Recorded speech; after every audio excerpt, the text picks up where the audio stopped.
안녕하세요. 성모 아이한의원 김성철 원장입니다. 차트 번호 13166번 이고 가명을 쓸게요. 정지훈입니다. 정지훈. 경기도 광주시입니다. 광주시.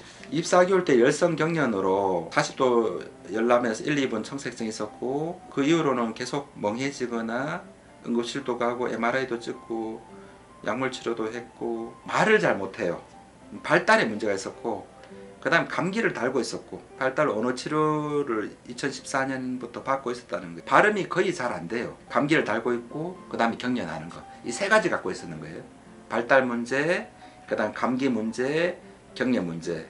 발달은 뭐 센터에 가고 뭐 감기는 뭐 소아과나 이비인후과 가서 항히스타민제, 항생제, 뭐 진행거담제, 기관지 확장제, 스테로이드 흡입, 뭐 열나면 브루땡, 타이레네땡 뭐 이렇게 진통제 먹고 이렇게 해서는 끝이 나지 않는다. 그러니까 경련할 때 또 뇌파 검사하고 중추신경 억제제 먹으면 안 그래도 발달이 언어가 안 되는데 억제제 먹으면 언어가 다 안 될 거 아니에요. 얼굴이 보면은 굉장히 창백했어요. 노랬습니다. 핏기 없는 거예요. 그리고 애들이 그런 말을 잘 안 하는데 어지럽다 이런 이야기 많이 했어요. 어지럽다. 어지럼증을 많이 호소를 했고 그러니까 깊은 잠도 잘 못 잤고 제일 문제는 말을 알아둘 수 없는 말을 하는 거예요. 전달력이 전혀 없는 말을 하고 있는 문제하고 언어가 좋아지려면은 본부가 심장이나 폐기 때문에 뇌 문제 아니고 경련은 뇌 문제 아니고 심장이 문제다. 깜짝깜짝 놀라는 거에 문제다. 심장이 좋아져서 경련이 나아지면은 이 친구 말도 늘 것이다. 그 다음 두 번째, 많은 언어장애 애들이 비염 축농증 폐의 문제였습니다. 폐의 문제.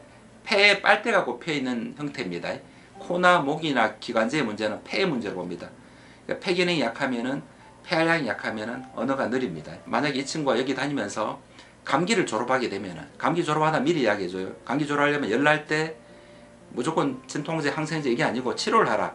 열이라는 건 바이러스가 들어왔는데 바이러스가 피부에 들어오면 오한이 발생할 거고 바이러스가 코에 들어오면 콧물, 코막힘, 기침을 할 거고 바이러스가 근육이 들어오면 근육이 아플 거 아니에요. 온몸이 다 아플 거, 뼈마디도 아플 거 아니에요. 이게 바이러스 더 들어오면 장까지 들어옵니다. 그럼 밥도 잘 안 먹고 뭐 설사도 하고 배도 아플 수도 있습니다. 호흡기, 코나 피부로 들어오면 오한이 있는 거는 땀으로 어떤 매운 약을 먹고 생강이나 이런 매운 약을 먹고 땀을 내게 하는 거, 독소를 배출하게 합니다. 땀이 나면은 체온이 떨어져요. 몸 안에 독이 피부로 들어오면은 오한이 발생하니까 땀을 나게 해서 독소를 배출합니다. 무조건 진통제, 타이레땡, 브루땡을 먹는 게 아니고 그건 진통제니까. 오한이 없으면은 거의 많은 아이들이 소화불량으로 옵니다. 우리는 소화불량, 뭐 노로바이러스 이렇게 표현도 하는데 그 전날 과식하거나 이런 장안의 독으로 봅니다. 장안의 독. 근데 문제는 장독으로 열나면은 우리 몸이 열을 낸다는 거는 물을 끓이면은 안에 있는 벌레가 죽는 것처럼 바이러스나 박테리아, 세균이 들어오면은 우리 장으로 우리 몸이 막 열 냅니다. 그래서 단체 급식 사고 날 때 유치원에 가서 단체 뭘 잘못 먹고 복통이 있고 설사 있고 애들마다 좀 체질마다 다르겠죠. 열 나고 열 많이 나는 애들도 있고 덜 나는 애들도 있고. 그러니까 우리 잘못 먹어도 열이 날 수 있다는 거예요. 열. 그 무조건 진통제 먹는 게 아니라는 거예요. 진통제, 항생제 먹으면 소화불량이 더 되니까 약 먹을 때만 열 떨어졌다가 또 소화불량이 있으면 또 열 더 날 거 아니에요. 이게 반복되니까 뭘 주냐면 소화제 줍니다. 소화제. 한방 소화제. 창출, 진피, 후박. 뭔가 소화되는 거. 가수명수가 우리 한약재입니다. 뭐 생강이나 뭐 계피나 이런 거예요. 정향이나 뭐 매운맛 나는 그런 거예요. 장에 열을 만들어주는 거예요. 장을 뜨겁게 하니까 소화되는 겁니다. 그런 것처럼 장을 따뜻하게 해주거나 창출, 후박처럼 이렇게 소화되게 하는 약을 써줍니다. 이걸 물처럼 여러 번 먹습니다. 진통제는 들고 있다가 근본적인 대책이 아니기 때문에 너무너무 힘들면 먹는데 먹으면 손해봅니다. 진통제 먹으면 또 간순 상태니까 소화불량 안 됩니까? 그래서 그건 적게 먹고 우리가 소화되는 약을 물 대신에 하루에 3번도 먹고 4번도 먹고 10번도 먹으랍니다. 그러니까 소화가 되면은 열이 떨어지니까. 애들 열 날 때 한기 들면은 바이러스가 피부 들어왔으니까 땀 내는 약을 줘주겠다. 보내는 발열방이라고 아예 만들어 놨습니다. 또 애들 못 먹으니까 검은 약 아니고 증류약으로 만들어 놨으니까 생후 4주, 생후 3주, 4주부터 먹습니다. 증류약으로 땀 내는 약 먹습니다. 생강차 못 먹잖아요. 그런 걸 증류 타입으로 만들어 놓은 거예요. 땀이 나서 열 떨어지는 거고. 그 다음에 오한이 없고 열 나면은 거의 다 소화불량이 많다. 그 전날 피곤했거나 그 전날 과식했거나 그 전날 어린이집에서 뭐 잘못 먹었거나 그래서 애가 배 아프거나 막 울거나 합니다. 토하거나 설사하거나 열 나거나 다 같은 거예요. 소화불량이 원인이기 때문에 소화제를 계속 먹습니다. 물 대신에. 그래서 나중에 엄마들 이야기 들어보면 원장님 전에는 한 3, 4일 열나면은 혈전통제를 뭐 2시간마다 3시간마다 먹었는데 이번엔 처음으로 한 번만 먹었습니다. 또는 안 먹었습니다. 이렇게 이야기합니다. 그게 첫 경험인 거예요.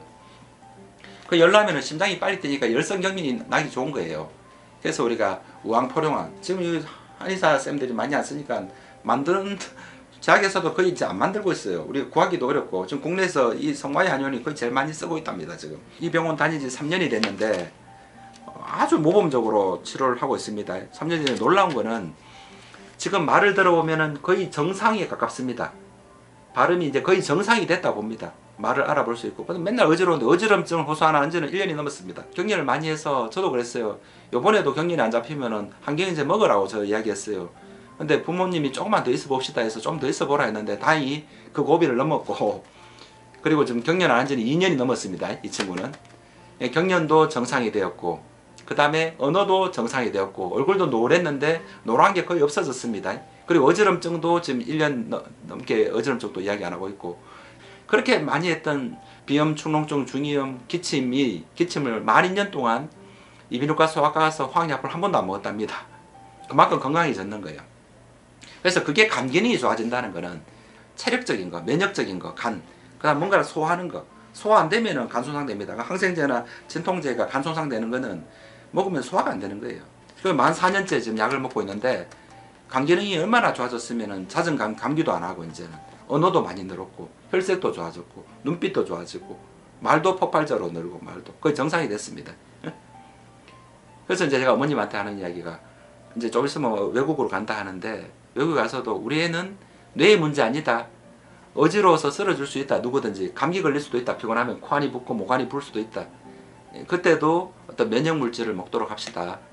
피곤하면 어지러울 수도 있고 더 피곤하면 쓰러질 수도 있다. 뇌의 문제 아니라는 걸 알게 됐습니다. 자녀분은 뇌의 문제라서는 본원에서 나을 수 없습니다. 면역의 문제. 이 친구는 지금 밥도 잘 먹어서 또래보다 키도 더 커졌고, 제일 처음에 왔을 때는 뭐 어지럼증, 경련, 그 다음 감기 달고 다님, 그 다음 밥 잘 안 먹음, 걸을 때도 비틀비틀 거렸는데 지금은 요즘 야구 유니폼을 입고 옵니다. 야구를 하고 지금 잘 잡는데요. 이런 놀라운 운동신경도 돌아왔는 거예요. 우리 감기나 열감기로 계속 이 약을 대증요법을 반복하면은 틱이나 경련으로 이어지는 경우를 너무나 많이 봅니다. 초짜 한의사 쌤들이 또 따로 생각하는 거, 감기 따로, 뇌 따로 이렇게 생각하는 경향이 있는데, 지금 이 동영상을 많이 보실 겁니다. 보시면은 별개가 아니다 라고 생각해 보시면 좋겠습니다. 우리가 인간이 피곤하면은 입안이 마르고 코안이 건조하고 코안이나 목안이나 입안이 헐 수 있습니다. 내 면역이 저하되면 바이러스가 공격합니다. 이런 염증이 발생할 수도 있고, 이 염증이 발생하면은 맞춤형 약물, 그 아이의 소화기가 약한 애들도 있고 잠 못 자는 애들도 있습니다.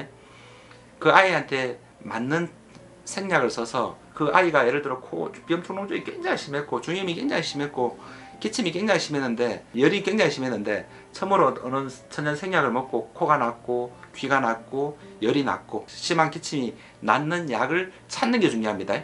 그 약을 찾으면은 적어도 1살, 2살, 3살 때 찾으면은 성장기 동안 그 염증이 발생하면은 거기에 맞는 약을 찾은 거예요.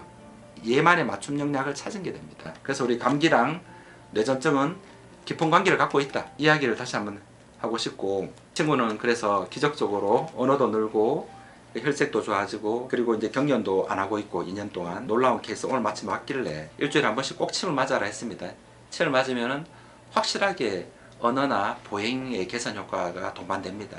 이 친구는 이 병원에 다니는 애들 중에서 4년째 약을 먹고 있는데 4년째 가장 열심히 다녔던 아이고, 부모님도 가장 열심히 또 치료를 했던 케이스입니다. 모든 뇌전증 환자를 완치했다 이렇게 볼 수는 없지만은 적어도 우리 사회에서 또는 전 세계에서 포기했던 환자들 중에 거의 70%가 지금 6개월 이내에 잡을 수 있다, 근본 치료될 수 있다, 이런 놀라운 결과를 갖고 있고, 거기에 대해서 제 했는 말이 한치의 의혹이 있다면은 100명 정도를 공개 검증을 할 수 있을 만큼 자신이 있다, 이 말씀을 다시 한번 드립니다. 그리고 이 경험 이야기다 보니까 이 맥진이 굉장히 중요합니다. 이 영상을 보고 있는 우리 한의대생 또 한의사 쌤들 보시면 꼭 맥진을 연구하시기 바랍니다. 이 흥분성이 있는지 가라앉아 있는지 이거 2개 정도라도 꼭 살펴봅시다. 오늘도 한경인제를 완전히 다 끊으니까 경련의 양상이 달라졌다는 이야기 굉장히 많이 해요. 예전에는 멍한 상태가 오래 갔는데 이제는 멍한 상태가 좀 짧아졌답니다.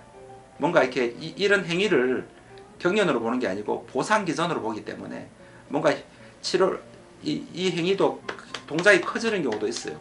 치료 과정에서 그런 것도 명확하게 설명해 줄 수 있습니다.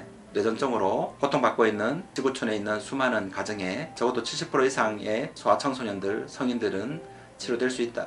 다시 한번 알리고자 합니다. 6개월 이내에는 이 환자가 천연 약물 치료로 나올 수 있는지 없는지를 분명히 알 수 있다. 장기간 항경제를 복용했는 경우에는 반드시 발달장애가 수반되기 때문에 경련은 약하고 발달장애가 심한 경우가 있습니다. 그런 경우에도 본원에서 25년간 경험을 통해서 발달약을 찾았습니다. 거의 대부분 복용을 하면은 장이 좋아지니까 얼굴이 혈색이 생기는 거예요. 혈색이. 약물의 반 이상은 장약을 첨가했습니다. 뇌전증 발달장애는 근본 치료될 수 있다는 사실을 다시 한번 확인하고자 합니다.